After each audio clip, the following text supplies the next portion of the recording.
I'm Pastor Paul Blair. There are two lessons in today's 5-minute facts about what socialism really is.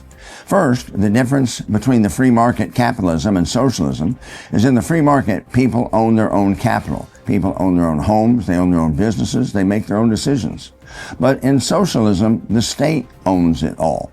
The second lesson shows how why from each according to his ability to each according to his needs doesn't work.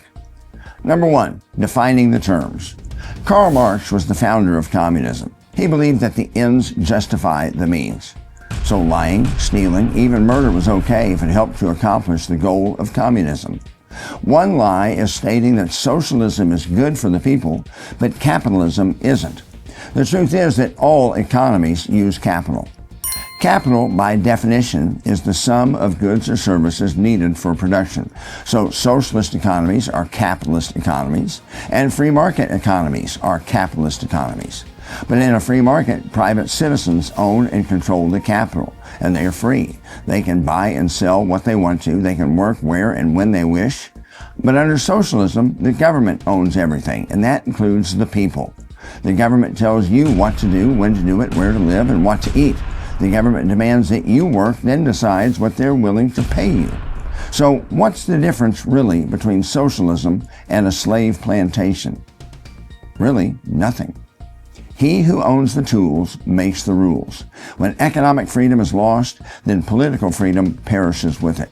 And ask yourself whether it be the USSR, Cuba, North Korea, Venezuela, and now maybe even New York City, why is every socialist country run by a dictatorship? Why has socialism failed in every country it's been tried? Recognize socialism is evil. Lesson number 2. Why work? The founder of modern socialism and communism, Karl Marx, said, "From each according to his ability to each according to his need." Close quote. Well, does that really work? Imagine being in a college classroom. You're preparing to take your first exam of the semester.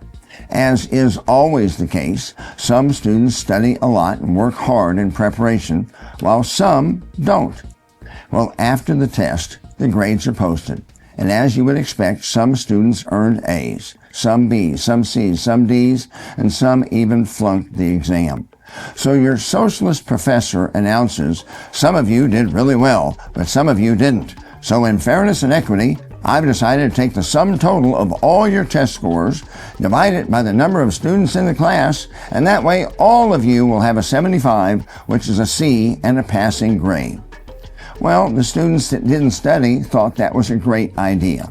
The ones who studied hard said, "Why do I work so hard if I get the same grade as everyone else?" So for the next test, the bad students didn't study, but the good students said, "If we aren't rewarded for our hard work and sacrifice, then we aren't studying either." This time, when the tests were graded, there were no A's and B's for the hard work to make up for the failing grades and to bring up the class average. And everyone failed the course.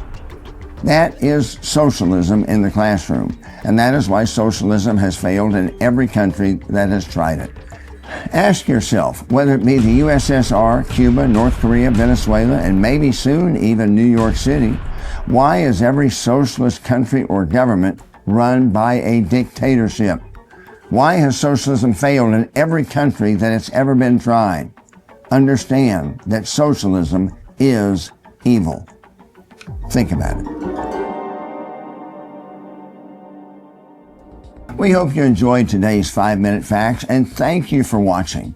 If you like what you see here, and if you like this video, go down below and like, subscribe, and ring the bell. And that way you'll be notified every time we release a new video. And make sure and tell your friends about what you're seeing here, because we want everyone to learn and think for themselves and know what truth is versus error. Thanks for watching 5-Minute Facts.